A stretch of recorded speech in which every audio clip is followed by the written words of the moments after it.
Hello साथियों, मैं Hiralal Kumar diamond maitake में आप लोगों का हार्दिक स्वागत करता हूं। तो आज मैं आप लोगों के लिए बहुत ही खास वीडियो लेकर आया हूं, जिसमें कि आप लोगों को मैं आज BCSCLE 2021 ना ही BCSCLE 2022 के बारे में बात करने आया हूं। तो बात किस टॉपिक पे करने आया हूं? अब मैं उस टॉपिक पे बात करने आया हूं कि अब सभी बच्चों का, मैक्सिमम बच्चों का एडमिशन हो गया है, चाहे उनका सिविल ब्रांच मिला हो, मैकेनिकल ब्रांच मिला हो, कंप्यूटर साइंस मिला हो, इलेक्ट्रिकल एंड इलेक्ट्रॉनिक्स इंजीनियरिंग मिला हो जिसे हम लोग ट्रिपल ई कहते हैं, या डबल ई इलेक्ट्रिकल इंजीनियरिंग मिला हो, या इलेक्ट्रॉनिक्स एंड कम्युनिकेशन इंजीनियरिंग मिला हो, या इंफॉर्मेशन टेक्नोलॉजी मिला हो।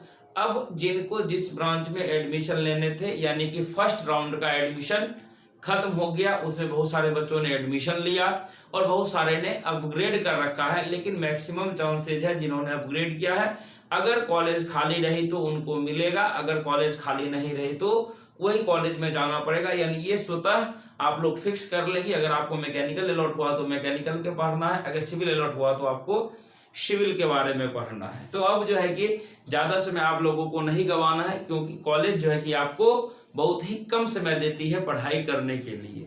क्योंकि थर्ड सेमेस्टर में ज्यों ही हम लोग एडमिशन लेते हैं त्यों ही आप लोगों का ये मतलब कि ये पहचान वहां पे रहता है कि इन्होंने डिप्लोमा में बहुत कुछ पढ़ रखा है, तो ये एग्जाम में बैठेंगे तो कोई दिक्कतें नहीं आएगी। लेकिन ऐसा अगर आप लोग सोच रहे हैं तो ये हमारी भूल है कि ऐसा आप लोग सोच रहे हैं। ठीक है, तो जैसा कि हमें पता चला है कि आप लोगों का एग्जाम कब होगा, सर एडमिशन अभी 30 दिसंबर तक चलेंगे। तो जिन जिन बच्चे एडमिशन ले लिए उन्होंने बच्चों, देखिए एक चीज है कि अभी जो है कि पढ़ाई जो चल रहा है कॉलेज में फर्स्ट सेमेस्टर यानी कि जो सेकंड सेमेस्टर में होंगे उनका चल रहा होगा। ठीक है, तो ये मत सोचिएगा कि हम लोगों को ज्यादा समय दे देगा, क्योंकि सेशन को मैनेज करेगा तो मैनेज करने के लिए आप लोगों का एग्जाम कहीं ना कहीं माने फरवरी मार्च में या जब हो तो एग्जाम ले लेगा। इसके लिए माने ज्यादा तो समय आप लोगों के पास है नहीं। तो इसके लिए देखिए मैंने लाया, लिखा हुआ BTech third semester all branches, यानी कि चाहे वो एलई से एडमिशन लिए होंगे या जनरल बीटेक वाले होंगे जो थर्ड सेमेस्टर में पढ़ रहे होंगे उनके लिए भी। ठीक है, तो देखिए अब जो है मैंने लिखा है कि जो ही आप एडमिशन लिए इसमें बीटेक के क्षेत्र में घुसे, त्यों ही मैंने लिखा अब आप लोगों का 3 साल का सफर शुरू हो गया है और देखते देखते यूं ही निकल जाएगा। ठीक है, तो इसका कहने का क्या मतलब हुआ कि जो ही आप एडमिशन लिए तो 1 से 2 महीना पढ़िएगा, जो ही सेटलमेंट होइएगा कॉलेज में या कहीं भी अगर रूम लीजिएगा तब तक में जो है कि आपका 1 से 2 महीना निकलेगा, थर्ड सेमेस्टर खत्म, आप चल जाइएगा तुरंत फोर्थ सेमेस्टर में। फोर्थ सेमेस्टर में जाइएगा तो कहिएगा कि सर फोर्थ सेमेस्टर में चले गए, तुरंत देखिएगा ये चीज होगा। फोर्थ सेमेस्टर में गए, थोड़ा सा समय मिलेगा उसको पढ़ेंगे, ठीक है सर फोर्थ सेमेस्टर भी खत्म, लेकिन फिफ्थ सेमेस्टर से थोड़ा थोड़ा आपको लगने लगेगा कि हाँ कॉलेज में अच्छे से पढ़ रहे हैं, क्योंकि यूं ही देखते देखते आपका ये सफर निकल जाएगा। ठीक है, पता भी नहीं चलेगा कि अब कब बीटेक कर लिए। तो उसके बाद देखिए कहता है कि अब सर क्या करें, पढ़ाई शुरू कर दें। हाँ, तो अब आप लोगों को बिल्कुल देर नहीं करनी चाहिए, पढ़ाई को शुरू कर देना चाहिए।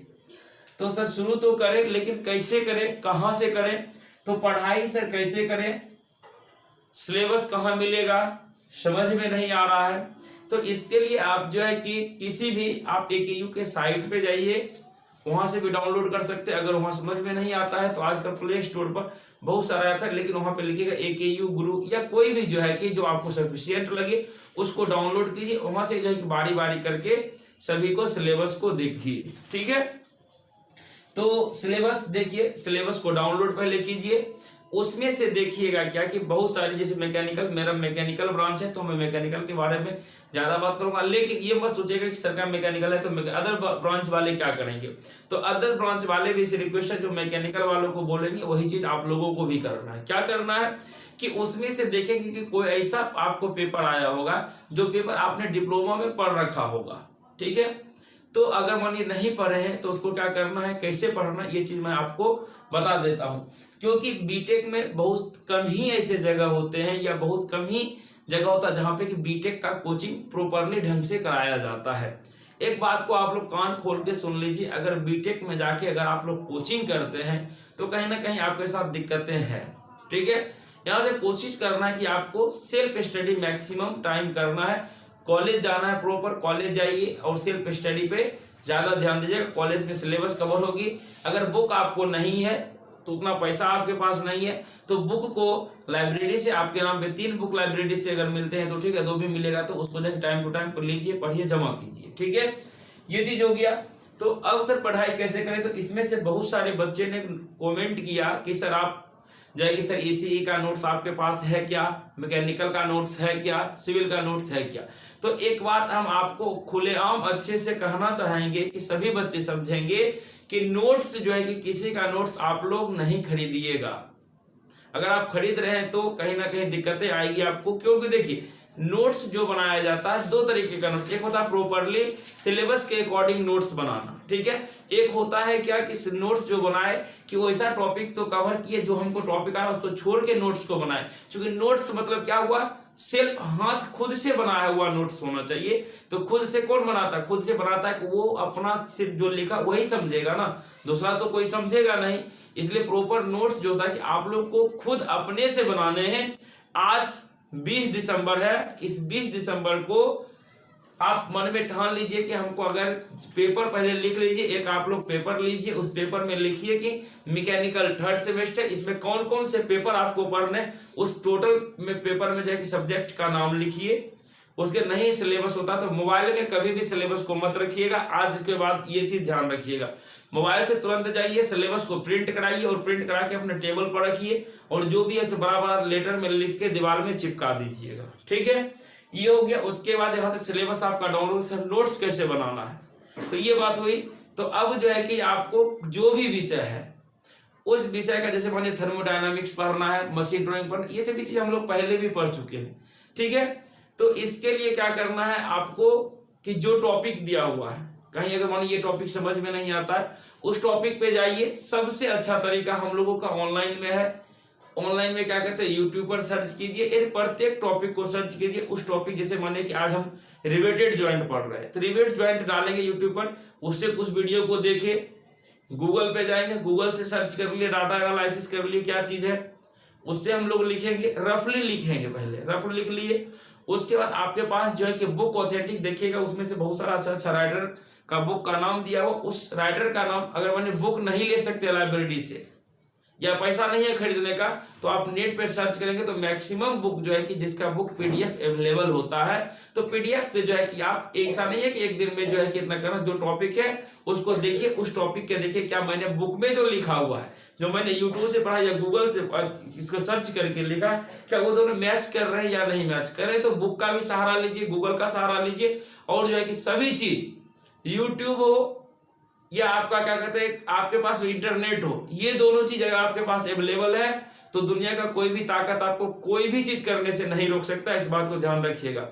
एक मोबाइल को आप हथियार बना सकते हैं, पढ़ने के काम में ला सकते हैं, पॉजिटिव चीज में ले जा सकते हैं। ठीक है, तो इसका पॉजिटिव यूज कीजिए, वहां से बुक वगैरह डाउनलोड कीजिए। ठीक है, अगर फिर भी दिक्कत आती है तो इसमें से कोई ऐसा विषय होगा जो कॉमन विषय होगा, उसको मैं बता दूंगा कि किस तरीके से आप लोगों को पढ़ना है। जैसे मैथमेटिक्स 3rd हो गया या आपका इंजीनियरिंग मैकेनिक्स होगा, ये सभी चीज मैं बता दूंगा आपको। ठीक है, इसके बाद देखिए आगे बात आती है कि सर कॉलेज में सब कुछ हो जाएगा क्या। तो सबसे पहले आप ही बताइए, आपका एडमिशन जो है कि हो गया 18 दिसंबर तक में, फिर दूसरा आ जाएगा 30 दिसंबर। दिसंबर यूं ही खत्म हो गया। जनवरी फरवरी में जो है कि फरवरी में क्या है कि जूनियर लोगों का 2nd सेम का एग्जाम होने वाला है, उसमें फरवरी तक चला गया। तो आप लोगों का क्लास कब बीच में होगा, बहुत ही कम ऐसे समय मिलेंगे जिसमें कि आप लोग क्लास कर पाएंगे। ठीक है, तो कॉलेज में हो जाएगा वो अच्छी बात है। कॉलेज में सिर्फ होता है अटेंडेंस का काम, आप लोग जाइए अटेंडेंस बनाइए, जो पढ़ा उस टॉपिक को पढ़िए, काम खत्म, आइए घर में अपने से शेड्यूल के अनुसार पढ़िए। ठीक है, उसके बाद सर अब देखिए यहां से मैंने लिखा आप लोगों का एक अलग पहचान है। क्यों एक अलग पहचान होगी, क्योंकि वैसे बच्चे जो बीटेक यानी कि जो 1st 2nd पढ़े होंगे, आप 3rd उसके बाद जाएंगे, आप डायरेक्टली 3rd में एंट्री करोगे चूंकि आप डिप्लोमा करके पहले से टेक्निकली नॉलेज उससे ज्यादा कहीं ना कहीं लिए हो, तो उन लोग से अलग पहचान है आपका। और जितने भी कॉलेज के प्रोफेसर होंगे या ईओ होंगे वो भी आपको कहीं ना कहीं अलग वैल्यूएशन देंगे, क्योंकि ये ने डिप्लोमा में सीख के रखा। और मैक्सिमम क्लासेज में जो क्वेश्चन वगैरह होंगे वो आप लोग से ही पूछे जाएंगे, इसलिए आप लोग अच्छे से प्रिपेयर रहिएगा कि कोई भी सर पूछते हैं तो उनको जवाब देने के लिए। इसलिए घर पे आप लोग मेहनत जरूर करेंगे, जैसा मैंने बताया वैसा। उसके बाद देखिए कहता है सर नेक्स्ट पॉइंट जो है, क्या सिर्फ बीटेक की पढ़ाई करें? क्योंकि आपने डिप्लोमा कर रखा, ऐसा मैंने क्यों पूछा कि सर क्या सिर्फ बीटेक की पढ़ाई करें या और कुछ करना है?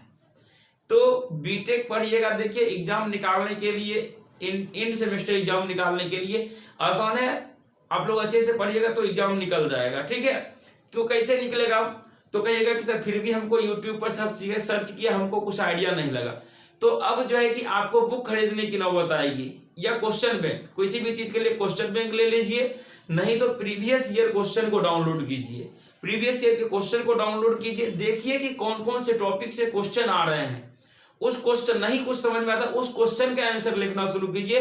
कुछ दिन के बाद खुद ब खुद आपको सिलेबस समझ में आनी शुरू हो जाएगी, ठीक है। इस तरीके से भी पढ़ सकते हैं। सर आप बुक खरीदने के लिए हम कहाँ जाएं?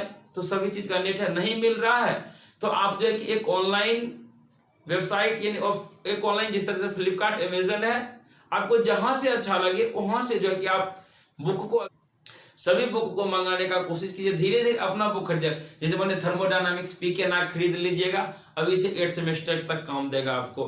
खरीद लीजिए, क्या कहते हैं, यहाँ से थर्मोडायनामिक्स खरीद लिए, पीके नाग, और बहुत सारा राइटर का बुक है वो खरीद लिए, वो काम देगा। मशीन डिजाइन और काम देगा। ऑटोमोबाइल, यानी जो जो जैसे जैसे आप लोग कोशिश कीजिएगा। क्या, अगर न्यू बुक प्रीफर नहीं कर सकते हैं तो पटना में जाइए या कहीं भी जाइएगा, तो वहां से अगर राइटर का बुक देखिएगा, सेकेंड हैंड भी ढेर सारा मिलता है, तो सेकेंड हैंड भी खरीदने का जरूर कोशिश कीजिएगा। क्योंकि जब आप कॉलेज से निकलते हैं तो लाइब्रेरी का बुक लाइब्रेरी में रह जाता है और आपके पास कुछ नहीं बचता है, ठीक है। तो वो कहीं ना कहीं बाद में दिक्कतें करेगी। तो अब देखिए ये चीज हो गया। अब सर क्या आप सिर्फ बीटेक की पढ़ाई करना है? तो बीटेक की पढ़ाई तो करिएगा, ठीक है, लेकिन आप लोग या हम जो आते हैं एक मिडिल फैमिली से बिलोंग करते हैं, ठीक है। तो इसमें कहीं ना कहीं दिक्कतें आ जाती है। क्या आएगा कि बीच में जो है फॉर्म निकलेगा कि डिप्लोमा वाला के लिए ये फॉर्म आ गया है, जो डिप्लोमा किया हुआ है उसके लिए आ गया, रेलवे जेई का फॉर्म आ गया, एसएससी जेई का फॉर्म आ गया, या एलपी का आ गया। वहां तो आपका मन नहीं मानेगा, वहां तो आप फॉर्म को फिलअप कीजिएगा, फॉर्म को सिर्फ फिलअप तो नहीं कीजिएगा। कहीं ना कहीं आपके अंदर से ये होना चाहिए कि अब जो है कि डिप्लोमा किए, डिप्लोमा के बाद हमको नौकरी भी लग जाता तो अच्छा होता, ठीक है। इसलिए मैंने यहाँ से लिखा, मेरा सलाह अगर आप लोग को अच्छा लगे तो आने वाला है आप लोगों के लिए बहुत ही सरप्राइज। क्यों सरप्राइज आने वाला है? क्योंकि बहुत सारे बच्चे किए होंगे, डिप्लोमा क्लियर किए होंगे, पास आउट होंगे, वो बीटेक में एडमिशन लिए होंगे। तो जैसा कि आप देख रहे होंगे कि एसएससी जेई का नोटिफिकेशन जारी कर दिया, चाहे ये जिस तरीके से जारी किया, प्रोटेस्ट चल रहा था उसमें जारी कर दिया। जारी ऐसा किया कि नवंबर 2022 अंतिम, दिसंबर में जाके फॉर्म भराएगा और जो है कि मार्च 2023 में प्री का एग्जाम होगा।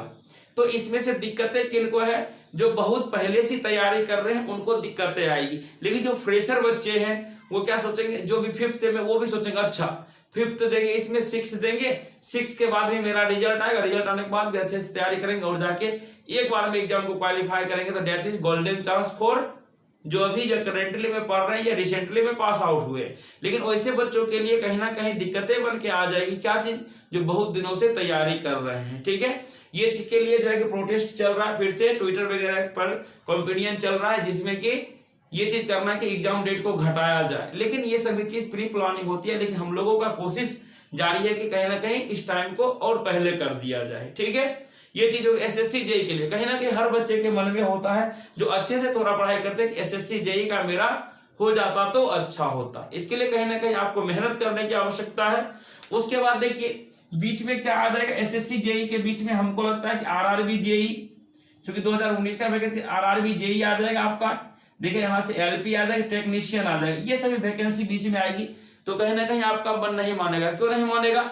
आप सोचिएगा क्या, जो देखिए पढ़ाई को टेक्निकली रूप से छोड़ देते, उम्मीदें छोड़ देते हैं, फिर वो सोचते चलो आरआरबी जेई का है ना, नन टेक, चूंकि नन टेक का पढ़ते तो नन टेक मजबूत रहता और आरआरबी जेई के पहले स्टेज को आराम से क्लियर कर लेते हैं, सेकंड के लिए थोड़ा सा मेहनत करते हो कहीं ना कहीं हो जाता है। तो इसलिए उसके बाद ALP का हो गया, टेक्नीशियन का। तो इसलिए जो है कि मैं आप लोगों को सलाह देता हूं कि आप लोगों को भर दिन नहीं मांग रहे, आप लोगों को ज्यादा नहीं मांग रहे, कि अभी से ही किसी भी चीज को प्रिपेयर करने के लिए आपको कहीं ना कहीं 6 महीना 8 महीना 1 साल लगेंगे ही लगेंगे। ठीक है, ये नहीं मैं कहता कि बीटेक वाला छोड़ दीजिए और इसी में लग जाइए। तो कहीं ना कहीं एक मिडिल क्लास के फैमिली का सोच होता है कि जल्द से जल्द नौकरी लग जाए। नौकरी लगने के लिए तो RRB JEE को किस तरीके से प्रिपेयर करना है, इसका सिलेबस क्या है, इसका सिलेबस क्या है, कितने स्टेज में एग्जाम होता है, तो मैं एक एक करके आपको बारीकी से समझाऊंगा, अच्छे से आप लोगों को बताऊंगा। तो इसके लिए जो है कि एक अलग से ननटेक के लिए मैंने एक चैनल बना दिया है, जिसमें कि आपको वहां पे जैसे क्वेश्चन बताए जाएंगे, ये ननटेक वाला जितना भी एग्जाम होता है उसका सभी चीज चलेगा। ठीक है, लेकिन SSC JEE का एग्जाम कितने चरणों में होता है, क्या क्या पूछा जाता है, रेलवे JEE में कितना चरण होता है, क्या क्या पूछा जाता है, या ALP टेक्नीशियन में क्या क्या पूछा जाता है, तो ये सभी जो है कि आपके इसी चैनल पे आएंगे। अगर आप लोग सपोर्ट में हैं, अगर आप लोग चाहते हैं कि नहीं सर साथ में ये भी चले, तो इसके लिए आप लोग कमेंट जरूर करेंगे, तब जो है कि इस चीज पे हम लोग आगे चर्चा करेंगे। क्योंकि देखिए हर चीज में पैसा को फंसाना उचित नहीं होता है, कहीं ना कहीं आप लोगों को कम समय में बेहतर देने की कोशिश करेंगे, ननटेक के लिए कम से कम। ठीक है, तो हम लोग मिलते हैं नेक्स्ट वीडियो में, तब तक इस पे सोचिए। और नेक्स्ट वीडियो में जो है कि अब मैं ये शेड्यूल फिक्स कर दूंगा कि आपको इतने बजे से वीडियो मिलेंगे। ठीक है, तो आज भर जो है कि जो भी वीडियो लेट आया इसके लिए सॉरी। नेक्स्ट टाइम जो है कि आपके समय पे वीडियो आएंगे, वो चीज आपको शेड्यूलिंग कर दिया जाएगा। तो मिलते हैं नेक्स्ट वीडियो में, तब तक के लिए। हाँ, एक चीज और, आप लोग वीडियो देखते हैं लेकिन चैनल को सब्सक्राइब नहीं करते हैं। अगर अभी तक चैनल को सब्सक्राइब नहीं किए हैं तो जल्द से 4K कीजिए और नया धमाका देखिए। मिलते हैं नेक्स्ट वीडियो में, तब तक के लिए जय हिंद, जय भारत।